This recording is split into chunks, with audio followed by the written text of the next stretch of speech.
لله رب العالمين والصلاة والسلام على سيد المرسلين أما بعد فأعوذ بالله من الشيطان الرجيم بسم الله الرحمن الرحیم. سورہ بقرہ آیت نمبر 49. اللہ تبارک و تعالی ارشاد فرماتا ہے وَإِذْ نَجَّيْنَاكُمْ مِنْ آلِ فِرْعَوْنَ يَسُومُونَكُمْ سُوءَ الْعَذَابِ يُذَبِّحُونَ أَبْنَاءَكُمْ وَيَسْتَحْيُونَ نِسَاءَكُمْ وَفِي ذَلِكُمْ بَلَاءٌ مِّن رَّبِّكُمْ عَظِيمٌ. فرمایا اور یاد کرو جب ہم نے تمہیں فرعونیوں سے نجات دی جو تمہیں برا عذاب دیتے تھے، تمہارے بیٹوں کو ذبح کرتے تھے اور تمہاری بیٹیوں کو زندہ چھوڑ دیتے تھے، اور اس میں تمہارے رب کی طرف سے بڑی آزمائش تھی.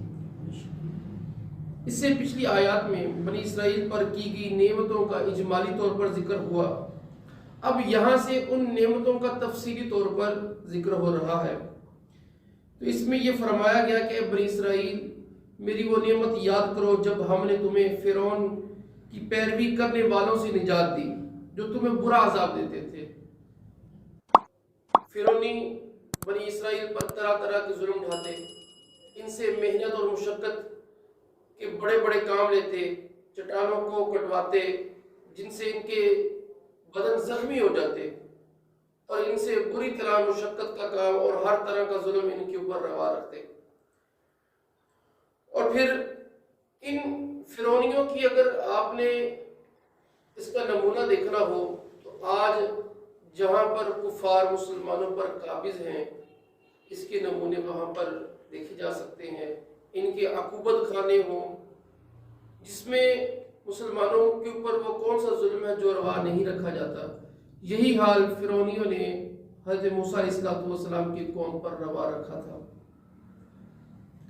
اب فرعون کیا ہے؟ فرعون یاد رکھیے یہ کسی بندے کا نام نہیں. فرعون ایک منصب، ایک عہدے کا نام ہے. جس طرح فارس کے بادشاہ کا لقب کسریٰ تھا، روم کے بادشاہ کا لقب قیصر تھا، حبشہ کے بادشاہ کا لقب نجاشی تھا. اسی طرح یہ دو قومیں تھی، قبطی اور عمالقہ. اس قوم سے تعلق رکھنے والے مصر کے جو بادشاہ ہوتے تھے اس کا نام فرعون ہوتا تھا. یعنی اس منصب پر جو بھی آئے گا اس کو فرعون کہا جائے گا.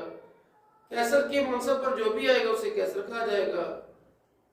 نجاشی کے منصب پر جو بھی آئے گا اسے نجاشی کہا جائے گا.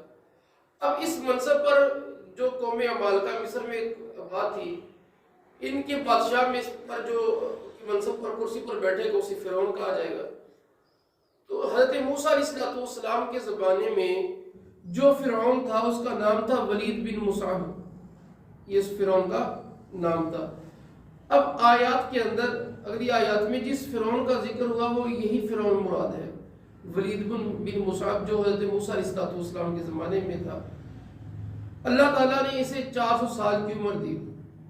اس نے اپنی عمر میں سرکشی کی، اللہ سے عداوت لی، خدائی کا دعویٰ کیا، اور اللہ کے پیارے نبی حضرت موسیٰ علیہ السلام سے دشمنی اختیار کی اور بنی اسرائیل پر طرح طرح کے ظلم ڈھائے، اور بالآخر اللہ تبارک و تعالیٰ نے اسے عبرتناک موت سے ہمکنار کیا.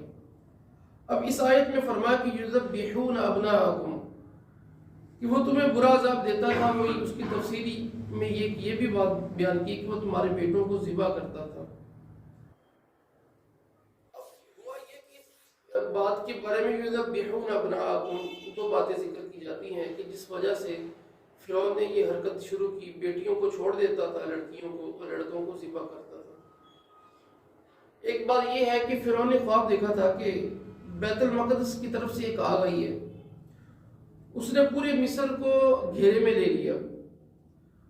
اس نے بنی اسرائیل کو چھوڑ کر جو قبطی قوم تھی، جو فرعون کی قوم تھی، اس سارے کو اس نے آگ لگا دی.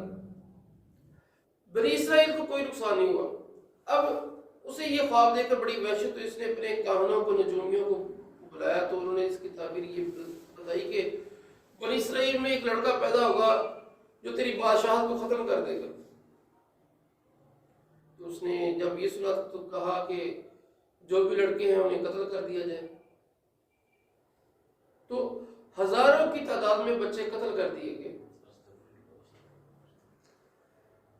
اب ہوا یہ کہ اللہ تعالیٰ کی قدرت، جب اس نے بچوں کو قتل کرنا شروع کیا تو ساتھ ہی بنی اسرائیل کے جو بوڑھے افراد تھے وہ بھی مرنا شروع ہو گئے۔ اب ایک طرف تو بچوں کا قتل عام جاری تھا اور دوسری طرف جو بوڑھے تھے وہ اپنی موت خود ہی مرتے جا رہے تھے، فوت ہوتے جا رہے تھے۔ اب جو قبطی قوم کی جو سردار تھے، جو بنی اسرائیل سے محنت اور مشقت کا کام لیتے تھے زبردستی، انہوں نے فرعون کو کہا کہ اگر یہی صورتحال رہی کہ بوڑھے مرتے جا رہے ہیں، بچوں کو ہم اپنے ہاتھوں سے مارتے جا رہے ہیں، تو ہماری خدمت کون کرے گا؟ ہم یہ مزدوری کے کام کرواتے پھر کن سے کروائیں گے؟ اچھا، پھر اس نے یہ کہا کہ ایسے کرو کہ 1 سال بچوں کو قتل کرو، 1 سال چھوڑ دو۔ اب اللہ تعالیٰ کی کرنی یہ کہ جس سال اس نے کہا تھا کہ قتل نہیں کرنا، اس سال حضرت ہارون علیہ السلام پیدا ہوئے، تو یوں یہ بچ گئے۔ اور جس سال اس نے قتل کرنے کا حکم دیا، اس سال حضرت موسیٰ علیہ السلام پیدا ہوئے۔ تو اس کا ایک آگے واقعہ آ رہا ہے، ہم اس کو تفصیل سے ذکر کریں گے کہ وہ کس طرح اللہ تبارک و تعالیٰ نے اپنے نبی کی حفاظت فرمائی۔ اب دوسرا یہاں پر یہ تھا کہ بنی اسرائیل کی جو نسل تھی یہ تیزی سے بڑھ رہی تھی، اس کی نسبت میں جو قبطی تھے ان کی نسل نہیں بڑھ رہی تھی۔ تو اب انہوں نے کہا کہ اگر ان کی نسل یوں ہی بڑھتی رہی، یہ تو ہم سے زیادہ ہو جائیں گے، یہاں پر غالب آ جائیں گے ہم اپنی تعداد کی وجہ سے، تو لہذا ان کے بچوں کو قتل کرو۔ تو اس میں 2 باتیں ہیں کہ ایک تو اس کا خواب ہے، ایک بنی اسرائیل کی نسلی افزائش ہے، جسے آج کے زمانے میں بھی کفار کو اس بات پہ درد ہوتا ہے، اس پر طرح طرح کے منصوبے بناتے ہیں مسلمانوں کی نسل کشی، کہ مسلمانوں کی تعداد تو بڑھتی جا رہی ہے، اور پھر اس کے ساتھ پھر مسلمانوں میں طرح طرح کے منصوبے لانچ کیے جاتے ہیں، جیسے بچے 2 ہی اچھے۔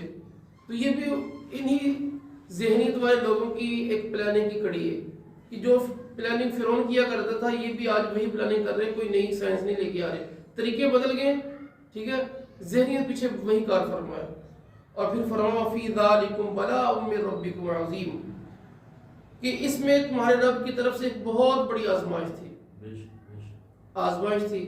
یاد رکھیں آزمائش نعمت دے کر بھی ہوتی ہے، اور اللہ تعالیٰ کی طرف سے تکلیف آنے پر بھی آزمائش ہوتی ہے۔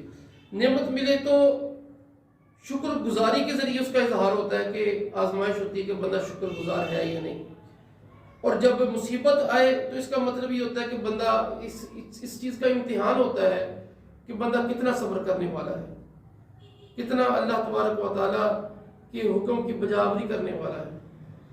تو اس میں یہ بھی کہا کہ تمہارے رب کی طرف سے، تو یاد رکھیے مصیبت ہو یا خوشحالی ہو، کوئی بھی ہو، تو یہ اللہ تبارک و تعالیٰ کی طرف سے ہوتی ہے۔ تو اسے بندے کو سمجھنا چاہیے اور اللہ تعالیٰ کی اطاعت ہی کرنی چاہیے، اور کوئی بھی چیز کس دنیا میں کسی اور طرف سے نہیں ہوتی، ہر چیز رب کی طرف سے ہے۔ وَفِي ذَلِكُمْ بَلَاءٌ مِّن رَبِّكُمْ عَظِيمٌ، اگر آزمائش ہے تو وہ بھی رب کی طرف سے ہے، اگر خوشحالی ہے تو وہ بھی رب ہی کی طرف سے ہے، تو ہمیں رب کی رضا سمجھ کے اسے قبول کر لینا چاہیے۔ اس کے بعد جو اگلی آیت ہے وہ انشاءاللہ ہم کل پڑھیں گے، کہ جس میں ایک دوسری نعمت کا ذکر کر کے اللہ تبارک و تعالیٰ نے بنی اسرائیل کو کہا ہے کہ تم میری نعمتوں کو یاد کرو، کہ جب اللہ تعالیٰ نے تمہارے پر اتنے انعام دیے ہیں، اتنا تم پر فضل کیا ہے، پھر تم کیوں راستے سے ہٹ رہے ہو، پھر تم کیوں اللہ تعالیٰ کی نافرمانی کر رہے ہو۔ تو بنی اسرائیل کو، یہودیوں کو سمجھنا چاہیے کہ رب نے تمہارے اوپر کتنے انعام فرمائے، اور پھر تم رب کی ناشکری کرتے ہوئے اللہ تعالیٰ کی نافرمانی کرتے ہو۔ اللہ تبارک و تعالیٰ ہمیں ہدایت عطا فرمائے اور قرآن پاک پر عمل کرنے کی توفیق عطا فرمائے۔ آمین بجاہ نبی الامین صلی اللہ علیہ وآلہ وسلم۔